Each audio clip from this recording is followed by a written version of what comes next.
Everyone, उम्मीद है कि आप सब लोग खैरियत से होंगे। जैसा कि हमारी प्रीवियस वीडियोस में हम लोगों ने कॉम्प्लेक्स एनालिसिस के कुछ टॉपिक्स किए थे, तो आज जो टॉपिक हम लोग डिस्कस करने जा रहे हैं वो है maximum modulus principle. Modulus principle theorem भी बोलते हैं इसे। तो ये बाय नेम आपको आ सकता है, इसकी स्टेटमेंट भी आपको याद करनी होगी या आपको स्टेटमेंट दी भी जा सकती है। ठीक है, तो इसकी स्टेटमेंट कुछ इस तरीके से है: Let f of z be analytic within and on a simple closed contour C। f of z जो है हमारे पास एनालिटिक फंक्शन है एक सिंपल क्लोज कंटूर C पर। Then f of z mod reaches its maximum value on C unless f of z is constant। तो f of z का जब mode लेंगे वो अपनी मैक्सिमम वैल्यू अटेन करेगा C पर, unless f of z is constant, जबकि हमारा f of z function itself क्या है, कांस्टेंट है। इसको हम दूसरे तरीके से भी स्टेटमेंट को पढ़ सकते हैं। In other words, if f M is the maximum value of f of ji mod, अगर एम हमारी मैक्सिमम वैल्यू है किसकी, एफ ऑफ जी मोड की, on and within in C, C में और सी पर। सी यानी क्या है, सिंपल क्लोज कंटूर सी के अंदर और सी पर। तो फिर जबकि एम एफ क्या है हमारा, कांस्टेंट है, तो f of ji mod less than क्या आएगा, एम। एम यहाँ पर क्या है, हमारी maximum value for every point with in C. C के अंदर हर पॉइंट पर ये एफ ऑफ जी मोड क्या आ जाएगा, लेस देन मैक्सिमम वैल्यू के। इसका प्रूफ कुछ इस तरीके से है कि f of ji is analytic function. अब हम लोगों ने स्टेटमेंट में हमें पता है कि एफ ऑफ जी क्या है, एनालिटिक फंक्शन है। So it is continuous within and on C, तो ये कंटिन्यूस भी होगा सी पर और सी में। ठीक है, so f of ji mod must reach its maximum value M at some point on और with in C.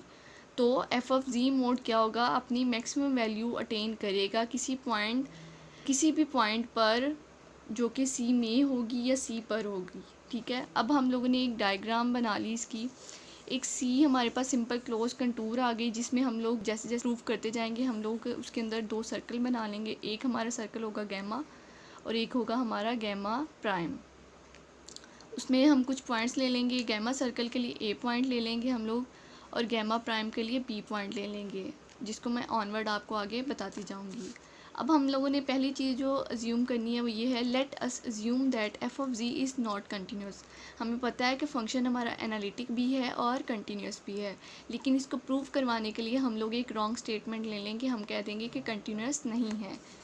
Let us assume that f of z is not continuous, that we want to show f of z mod takes the value m at some point on c। अब चूंकि वो continuous नहीं है और हमें show क्या करवाना है, f of z मोड जो है वो एक वैल्यू m अटेन करता है। m क्या है, उसकी मैक्सिमम वैल्यू है एट सम पॉइंट ऑन, किसी भी c के पॉइंट पर वो m वैल्यू अटेन करेगी जो हमारा फंक्शन होगा। अब नेक्स्ट हम कहेंगे इफ़ पॉसिबल, अगर मुमकिन हो सकता है कि suppose this value is not attained on the boundary of C, कि जो ये वैल्यू है जो हम अटेन करवा रहे हैं ये सी की बाउंड्री पर हम नहीं अटेन करेंगे, but point a with in C, उसकी बाउंड्री पर हम अटेन नहीं करेंगे बल्कि उसके अंदर किसी पॉइंट ए पर अटेन कर रहे हैं। सो एफ ऑफ ए, वो पॉइंट हमारा ए है तो फंक्शन ए की रिस्पेक्ट होगा f of a mod equal to M. M क्या है, मैक्सिमम वैल्यू। अब हमारा एफ ऑफ ए मोड किसके इक्वल आ गया, एम के।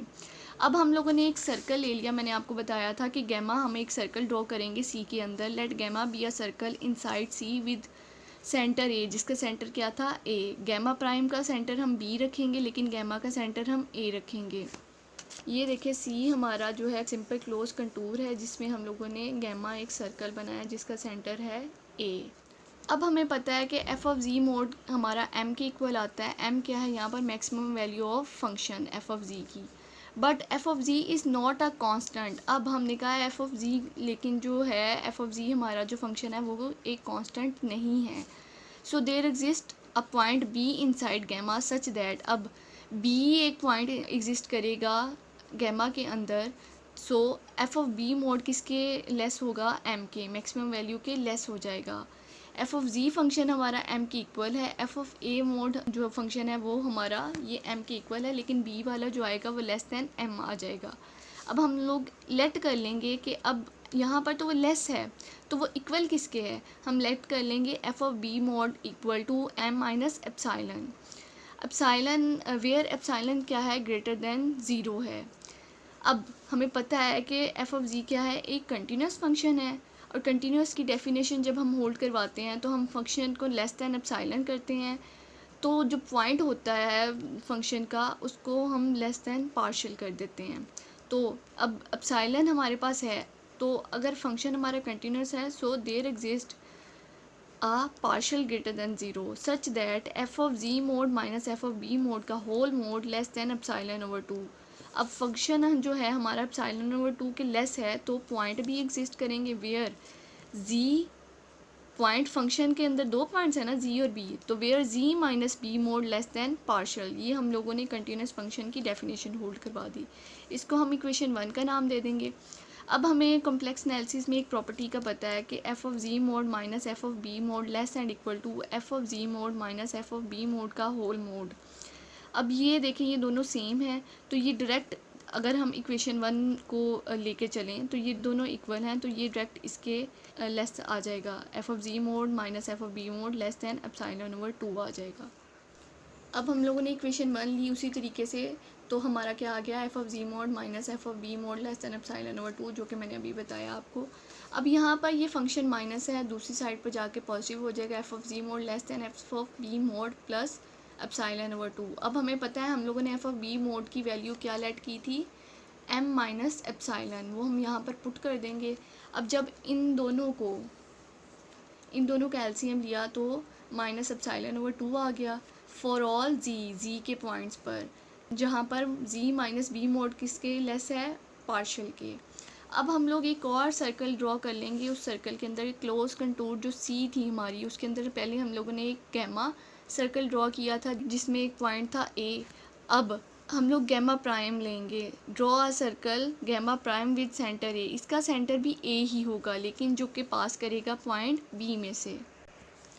ये देखें सी के अंदर हम लोगों ने गैमा एक सर्कल ड्रॉ किया जिसमें एक पॉइंट ए है, उसके बाद हम लोगों ने गैमा प्राइम एक सर्कल दूसरा सर्कल ड्रॉ किया जिसका सेंटर भी ए ही है लेकिन वो पॉइंट बी में से पास कर रहा है।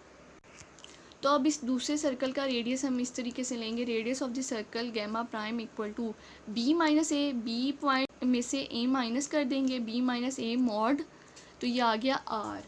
सो बाय काशी इंटेग्रल फार्मूला, अब हम काशी इंटेग्रल फार्मूला लगा देंगे जो कि है f of a equal to 1/2 pi iota integral. यहाँ पर हम लोग सी लेते होते हैं लेकिन हम लोग अब किस पॉइंट के रिस्पेक्ट ले रहे हैं, किस सर्कल के रिस्पेक्ट ले रहे हैं, गैमा प्राइम के रिस्पेक्ट, तो हम यहाँ पर इंटीग्रेशन गैमा प्राइम के रिस्पेक्ट कर देंगे, f of z over z minus a d z. अब यहाँ पर जी माइनस ए को हम पुट करेंगे आर ई एओटा थीटा, ठीक है। जब इसका डेरिवेटिव लिया d z equal to r iota e iota theta d theta, इसका जब डेरिवेटिव लिया एओटा आ गया e iota theta d theta. अब यहाँ पर इनकी वैल्यूज़ पुट कर देंगे। अब जी यहाँ पर जी माइनस ए है, ई दूसरी साइड पे जाके पॉजिटिव हो जाएगा तो यहाँ पर जी की वैल्यू आ जाएगी, जी माइनस ए की वैल्यू यहाँ पर आर ई एओटा थीटा वो पुट कर दी, डी जी की value r iota e iota theta d theta put कर दी, एओटा एओटा से कैंसिल हो गया और आर ई एओटा थीटा इस आर ई एओटा थीटा से कैंसिल हो गया। अब हम measuring theta from P Q in the anti clockwise direction theta equal to alpha. इस डायग्राम में देखें पी क्यू के रिस्पेक्ट हम लोगों ने अल्फ़ा लिया और लिया है एंटी क्लॉकवाइज डायरेक्शन में, ये हमारा थीटा जो है अल्फ़ा के इक्वल है। अब हमारा फंक्शन आ जाएगा f of a equal to 1/2 pi 0 से अल्फ़ा और अल्फ़ा से 2 पाई। 0 से 2 पाई हम लोग लिमिट इसलिए लेते हैं क्योंकि सर्कल जब एक कंप्लीट रोटेशन करता है तो वो 0 से 2 पाई उसकी कंप्लीट रोटेशन होती है। 0 से अल्फ़ा और अल्फ़ा से 2 पाई, अल्फ़ा हम लोगों ने एंगल ले लिया एंटी क्लॉकवाइज जो कि लिया था हमने, तो अल्फ़ा के रिस्पेक्ट हमने इसको दो पार्ट्स में ब्रेक कर दिया। 1/2 पाई 0 से alpha f of a plus r e iota theta d theta plus 1/2 pi alpha 2 pi integral यहाँ पर आएगा अल्फ़ा से 2 pi f of a plus r e iota theta d theta. अब यहाँ पर एडिशन है तो जब मोड लिया तो यहाँ पर इक्वल जो है वो लेस एंड इक्वल की प्रॉपर्टी में कन्वर्ट हो गया, लेस एंड इक्वल यहाँ पर आ गया, बाकी सारा हम लोगों ने वैसे ही लिख देंगे, यहाँ पर मोड लगा देंगे। डी थीटा पे सेपरेटली और फंक्शन पे सेपरेटली। उसके बाद अब जब यहाँ पर हम वैल्यूज़ पुट करेंगे, ये जी वाला फंक्शन है, ये बी वाला फंक्शन है। जी वाले की एम माइनस एप्सिलॉन ओवर 2 था, बी वाले एफ ऑफ बी वाले किसके लेस था, एम के। तो अब यहाँ पर जब हमने ये वैल्यूज़ पुट की इनकी फ़ंक्शन की, तो यहाँ पर लेस एंड इक्वल जो था वो लेस देन आ जाएगा, यहाँ पर ये चेंज हो जाएगा। Less than 1/2 pi 0 to alpha M minus epsilon over 2 d theta, ये कांस्टेंट है, जब इंटीग्रेशन अप्लाई करेंगे ये बाहर निकल जाएगा।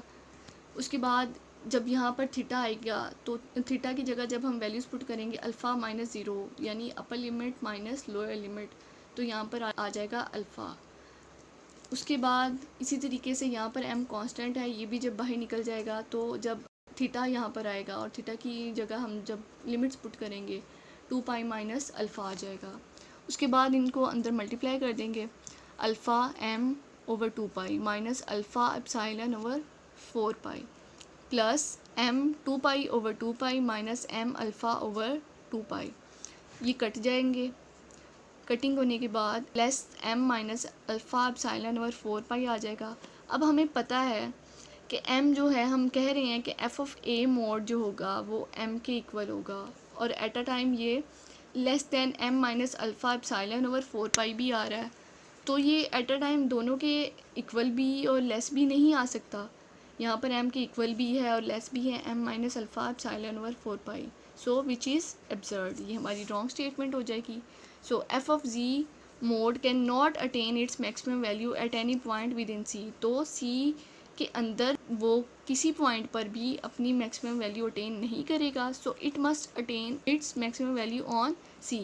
दो ही हमारे पास थे पॉइंट्स कि या तो वो C के अंदर अटेन करेगा या C पर अटेन करेगा। अब जब C के अंदर नहीं अटेन करा तो जाहिर सी बात है वो C पर अटेन करेगा। तो यही हम लोगों ने प्रूव करवाना था। अपना बहुत ख्याल रखिएगा। Stay blessed. अल्लाह हाफिज़।